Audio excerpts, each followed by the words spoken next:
You're listening to Denver Wine Radio, the podcast about Colorado wine.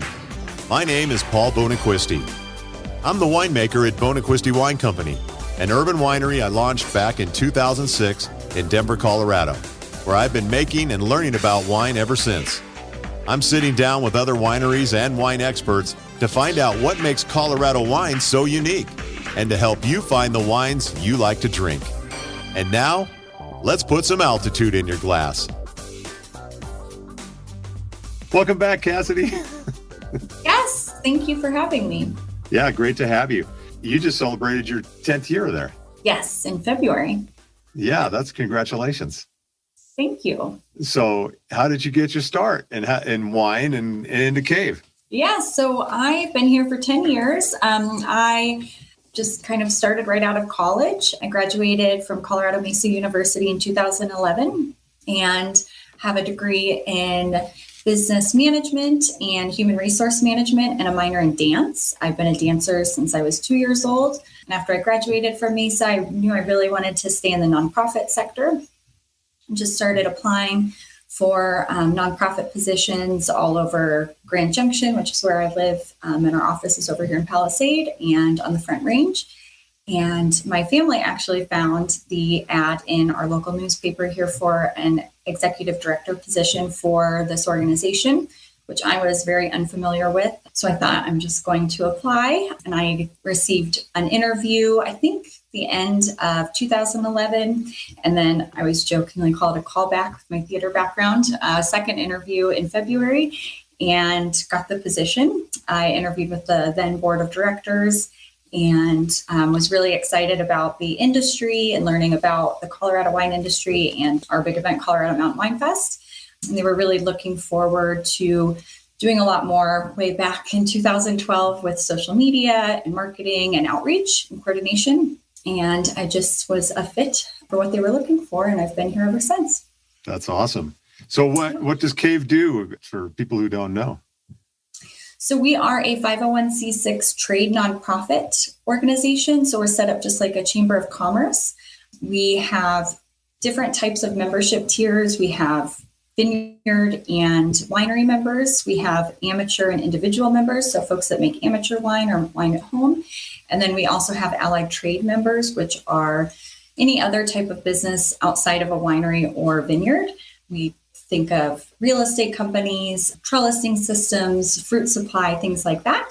I joke that our amateur and individual members are folks, like my family, for example, that just want to really support the industry but may not make wine or own a vineyard. So that's a little bit about the organization itself. We're known for running several really large events. Our consumer-facing event is Colorado Mountain Winefest that takes place every September here in Palisade. And then all of the proceeds from that go back into the industry in January, called VinCO, which happens over here in Grand Junction at our convention center. It's a 4-day multi-track regional trade conference. We partner with the Western Colorado Horticultural Society. We run all of the Viticulture Enology marketing and business program tracks, and then the Horticultural Society runs the horticulture tracks, so anything involving peach, apples, cherries, stone fruit, and then also the trade show. Nice. Yeah, that's a lot. Yes. Then on top of all of that, we run additional educational seminars throughout the year. We just ran a sensory analysis seminar earlier in April. We also do, obviously with COVID, we've done a lot of webinars for our membership, anything from shipping, compliance, TTB, LED, things like that. A lot of acronyms. And then upcoming in May, in just a few weeks, actually, I think Monday, we're doing a tasting room staff training seminar over here in Palisade. So for folks in the industry or looking to hire new staff, it'll just be a nice refresher of winemaking, grape growing, and then the history of Colorado wine knowledge. So it'll be a nice half-day workshop for, like I said, new staff or a refresher for current staff, or maybe folks that are just looking to learn more about the industry itself. Yeah, that's the history of Colorado wine is fascinating. Yes. So it's a big one. Yeah, you would think of the organization. I've always thought of it as a professional organization for people in the industry, but it's not just that. It's open to anyone. Yep, we hire a lobbyist throughout the year that monitors on behalf of the wine industry. That has been pretty recent in the history of the organization itself. CAVE was actually established in 1987, and we haven't been lobbying very long. I'd say in probably the last 8 years since we've hired a fantastic lobbyist on behalf of our industry. And with that, we run a legislative committee that any of our members are welcome to join and be part of. We also run an amateur winemaker competition each year. I mentioned those amateur members earlier. That takes place usually June. We put out our applications, and then the competition itself is held in November. And all of the awards ceremony and the awards presentations take place during VinCO in January, which is really exciting. And we taste those amateur wines, and it really offers a really great opportunity for the amateurs to meet our commercially licensed wineries and growers and network and possibly purchase grapes from each other or co-op bottle purchases, cork purchases, things like that. Yeah. So you mentioned, of course, the Colorado Mountain Winefest, which is in September every year, which is a big event. Coming up here in the spring, you have some events already planned. Yes, we took on a new event for us, but a very established and existing event called Barrel into Spring. I believe it's happened for going on 10 years. This was run by the previous organization, the Grand Valley Winery Association, which is unfortunately disbanded after COVID. Barrel into Spring happens once in April and then once again in May. We just had our first event this last weekend, April 23rd and 24th, and it'll happen again May 14th and 15th. And we'll have 7 wineries take place each weekend. Folks that purchase tickets can go tour at 7 different wineries, have barrel samples at those wineries, and then food pairings at each of those wineries as well. So it's a real heightened and elevated tasting experience. The one we just had this weekend, we were out touring and taking photographs of the event and checking folks in. And the feedback we received was really, really fantastic. Folks that had been part of the original wineries that had been part of, Barrel into Spring for the last several years were really excited to see it come back. Obviously, the event hasn't happened for the last couple of years due to COVID. So both the wineries and the attendees are really excited to see it come back. And then it'll happen again in May. We put tickets on sale February 28th, and they sold out in less than an hour. So wow. I think it goes to show that people are just really excited for wine events to come back, events of really any kind to come back, and just get out and tour and taste and support our Colorado wine industry. Yeah, absolutely. Because, spring barrel tasting is a very traditional type of event that goes way back, and lots of fun to go into a winery, taste, and actually get some barrel samples. Exactly. And see what's cooking. Okay, so you were out at the Barrel into Spring, and a very traditional event, but did you see any new and innovating things going on? Yeah, we had, like I said, there were 7 wineries participating this last Saturday and Sunday. We had a lot happening in Palisade this last weekend on top of Barrel into Spring, which gave the folks that were part of our ticketed event a lot of options as well. They were just touring and tasting over the weekend. So one of the events that was also happening was a Palisade Bluegrass Bash, which was live music happening all over the town, which was really exciting. One of our participating wineries had, I think, a 4 or 5 piece bluegrass band playing in front of their tasting room as well. So the folks that were part of Barrel into Spring walked into their tasting room. They had this great assortment of food. They were thieving out of their barrel and had this lovely setup. But then if they were welcoming just regular tasting room visitors, they had their whole setup for a fire pit and a bluegrass band playing out front as well, which I thought was really innovative and a really nice way to kind of tie in everything else that was happening in Palisade that weekend. Yeah, always lots going on in Palisade. And in fact, Palisade, the Grand Valley, has been written about in Wine Enthusiast, was a few years ago as one of the, I think it was the top 10 wine destinations. Mm-hmm. Yeah, wine destinations to visit. Mm-hmm. Yep, we're very, very excited about that. Yeah. More about Colorado Mountain Winefest, which will be coming up in September. Mm-hmm. And of course, those tickets are on sale now. Yes. And that traditionally has sold out for years now. Yes, so this will be our 31st annual Colorado Mountain Winefest presented by Fisher's Liquor Barn. And the schedule and all of the information about the event itself is at coloradowinefest.com. Our tickets are on sale currently. Our VIP tickets sold out 5 days of being placed online last November, but we do still have general admission tickets available. We're expecting to sell out in a normal fashion, which is normally June or July. But like I said, we have plenty of general admission tickets right now, but do get them before they sell out this summer. Historically, this will be the 7th, I think, year we'll sell out. We haven't had tickets available at the gate for many, many years now. That general admission ticket grants you access to the festival in the park, which is Saturday, September 17th from 10:30 to 5. We'll have almost 50 Colorado wineries pouring unlimited sips of wine. Live music. We have tons of artists and vendors selling handcrafted items, chef demos, and educational seminars. And then do a really cool ice curving demo from one of our local artisans here in the Grand Valley. Those VIP tickets, unfortunately, like I said, are sold out. We do have a wait list available, and that VIP ticket includes entrance into our VIP pavilion, a crystal Riedel wine glass, a wine tote filled with gifts from our sponsors. And then we partner every year with the Western Colorado Community College Culinary Department, and they prepare dishes fresh for our guests throughout the day. And then it's a shaded pavilion for those folks. They also have access to the general admission part of the park, so they can go tour and taste and sample all the wineries in the area as well. And then we also have a free VIP wine storage. So while you're chatting with the winemakers and purchasing wine, you don't have to carry it around the park all day. You can store it in a shaded tent and then pick it up on your way out of the park. Nice. That sounds fantastic. Yes. And yes, so those tickets are available on our website right now, like I said. Which is winecolorado.org? Or ColoradoWinefest.com. Oh, ColoradoWinefest.com. All right. Yes. Any information about the organization is winecolorado.org. They all link to each other, but if you're just wanting information on Winefest, it's ColoradoWinefest.com. Okay. So you've just described a fantastic event, which I know it is, but it was recognized by USA Today.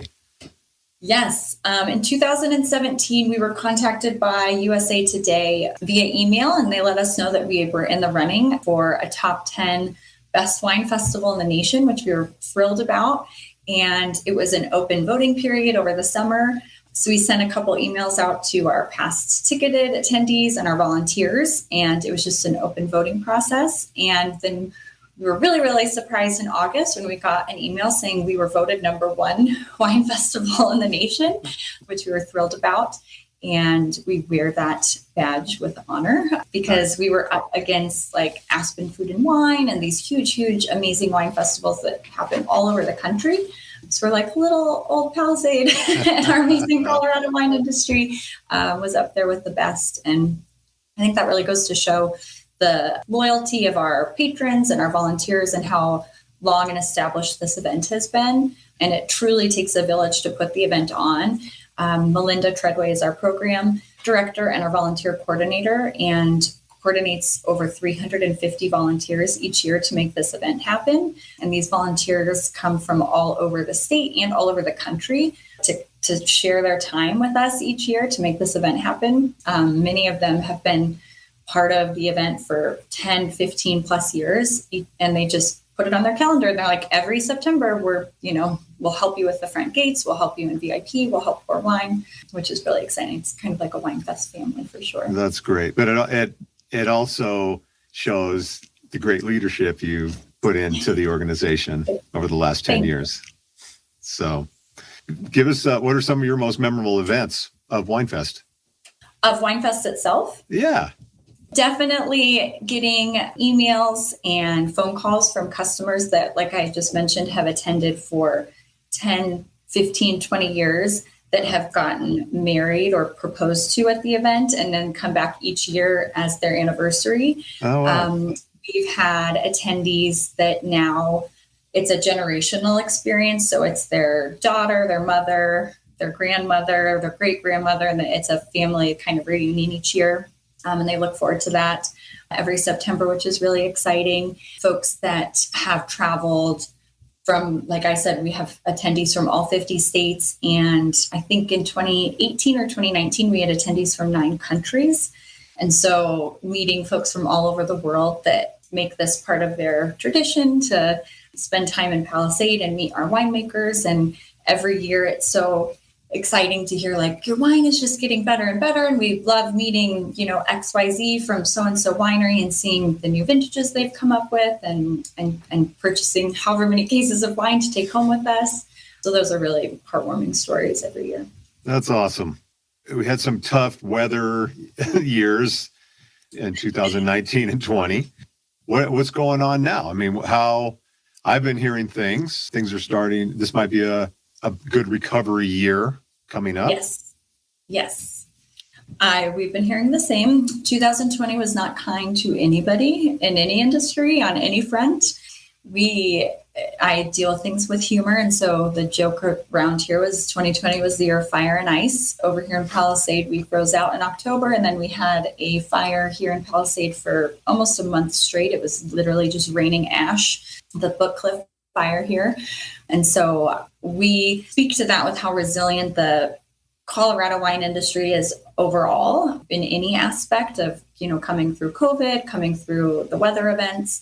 Just, my position completely changed in 2020 from event planning and fundraising to legislative issues and doing what we can, working with the governor's office and keeping our tasting rooms open and getting funding out to folks and things like that. But then looking ahead to 2021 and the recovery and reopening and staffing and things like that to 2022 and seeing vines coming back and kind of a light at the end of the tunnel. One additional piece of really good news that came out of this was we just hired a new viticulture extension specialist that I think will also aid in that recovery for our industry as well. I don't even know if we've announced it yet. I just want to know who. That's my next question. Who's that? It's by last Friday, I think we heard, but so you'll see a lot of PR and press coming from our office in the Colorado Wine Industry Development Board's office as well, which will be really exciting. And that start date will be this summer. There'll be lots of seminars and webinars and information at VinCO as well. But our mission at CAVE is the education and research for the Colorado wine and grape industry. And so however we can help, whether it's through a pandemic, whether it's through a frost, a fire event, anything like that, we work as best we can with our network, whether it's our state viticulturalists, a new extension specialist, the Wine Industry Development Board, our lobbyists, the governor's office, Western Colorado Community College and their Enology and Viticulture program. Any of those programs and networks available to us that we could then share with our membership is our goal of just sharing that knowledge with our members. Oh, that's great. Yeah, because there's a lot of new wineries popping up now over the last few years, especially over in Palisade and around. So there's a lot of excitement going on. What are some of the most exciting things you're seeing? We worked really closely with the Colorado Brewers Guild, the Cider Guild, and the Distillers Guild on a grant in 2020 and 2021. We were pulling a lot of data for this grant and other projects. And one of the most exciting things through that project we found was that we had more wineries open in 2020 than close in 2020. And again, just speaking to that resiliency of our industry overall, looking at any industry through the pandemic, through 2020 and 2021, our winemakers and our growers were like, we're doing this still. Like, this is part of our business plan. We're still going to move forward with this. And they're still thriving. We worked really hard with our tourism board here in Palisade and the folks on the Front Range to do anything we could to let consumers know our tasting rooms are open. They're a safe way to go and experience Colorado wine. It's socially distanced. They're sanitized. They're clean. Yeah. You're seated. It's not, overwhelmed. It's not too many people. And a lot of folks let us know that May of 2020 into 2021, they had some of their best sales, especially with shipping and delivery, working with restaurants, working with liquor stores, which was really great. And so we're really hoping to keep that trend moving. And I'm sure you can speak to this as well. A lot of folks in the state of Colorado rediscovered the state of Colorado. And we're kind of doing that in-state travel of where they could travel by car in 3, 4, 5 hours, and canceling those international trips and domestic trips. And I think that really helped our industry specifically. Yeah, for sure. A lot of people that I talk to here coming through my place, they've discovered a lot of new tasting rooms and places to visit, especially Paonia and Hotchkiss and of course in Palisade too. And lots of favorites. They all talk about their favorite wineries that they're discovering. Yep. So I think the key marketing wise is how with our industry of those folks that you have seen in the last 2 years, converting those to club members and keep that interaction going through, email marketing or phone calls, text messaging, social media, and just keep that engagement up of, we miss you. We love seeing you over XY weekend, whatever. We'd love to see you again. Those events, VIP events, things like that are smaller and more intimate. The ones that you and I were just chatting about, those educational wine tasting events, people are really, really interested in right now. Yeah. All right. So let's talk about your favorite type of wine. Well, what's your favorite Colorado varietal? My favorite variety, I really love reds. It's a toss-up between Cabernet Franc and Pinot, and it definitely is dependent on what I'm eating. Yeah. And it's been that way for a while. No shade on any white wines, but I've just always been a big red drinker for sure. Oh, that's great. And we do them very, very well here in the state of Colorado. So absolutely. But there's definitely a shift to hybrids here in the state. So I just had some phenomenal Chamberson. So I'm very, very excited to see that. All right. So we've got some exciting things happening in Colorado wine. What are some of the goals you have for Cave in the next, few years, couple of years? We don't need your long-term goals, but. No, that's a great question. We actually have a very large and kind of robust survey out right now for our membership that has not been done yet in our knowledge, not judging, but kind of getting a finger on the pulse of our membership, which I had mentioned earlier, spans everything from winery owners, vineyard owners, and managers to amateur winemakers to just individual members that are interested in the industry to allied trade partners. So we really wanted to get some feedback from them of what they want from the organization. Because for a long time, for at least 10 years since I've been here and probably before then, it's been very focused on, we have a very large fundraiser. That fundraiser funds a very large trade conference. And then we have all these smaller events in between. And that feedback that's coming through so far is a more focus on networking, more education and information in our newsletter. Folks want more information on wine competitions, more information on legislation, more funding opportunities, whether it's grants or staffing options and things like that.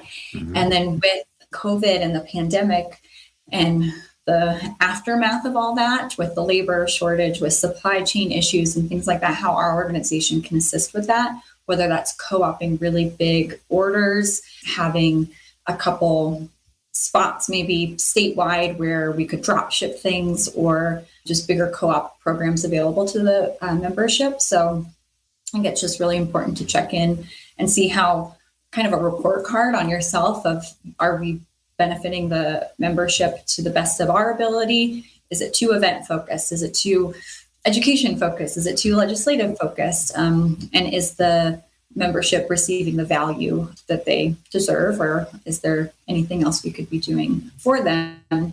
And especially when we have so many different segments, is it all wineries and growers? Is it all amateurs? Is it all allied trade partners? And especially since we're all across the state.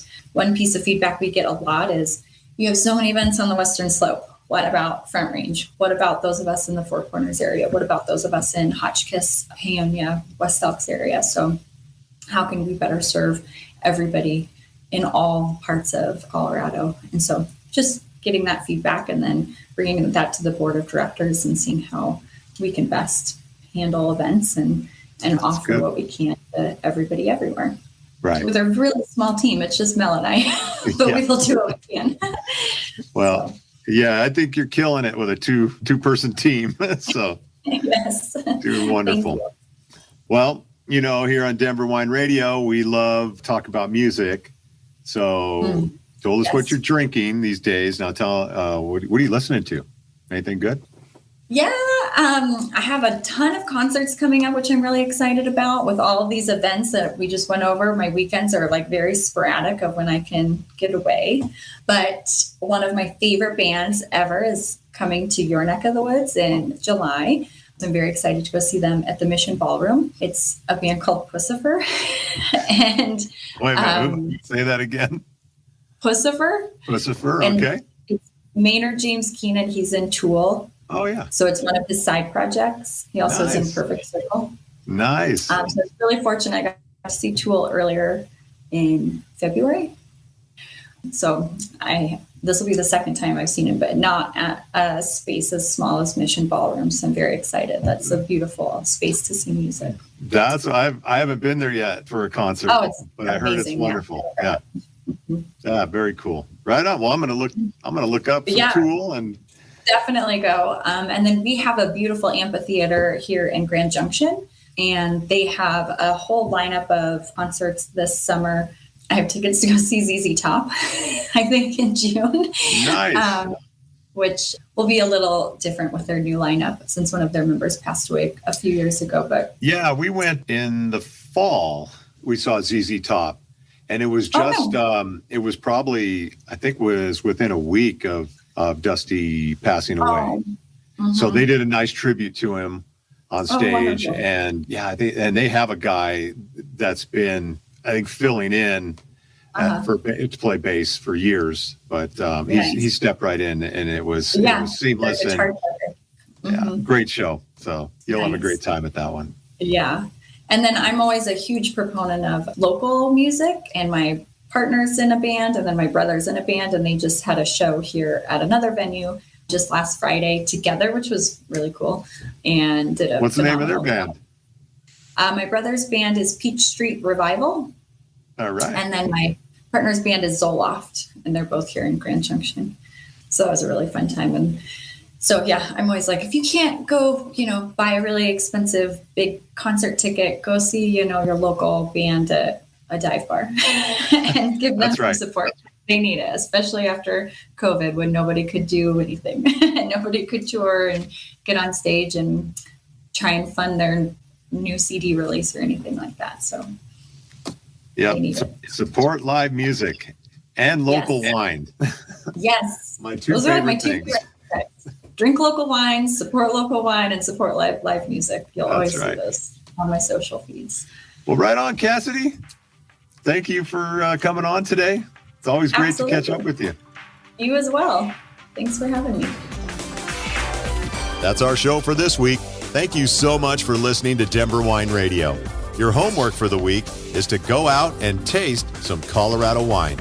If you have any questions or comments, or just want to let us know what you're drinking, go to denverwineradio.com, where you can email us or leave us a voice message. We'd love to hear from you. And remember, put some altitude in your glass. Produced and distributed by the Sound Off Media Company.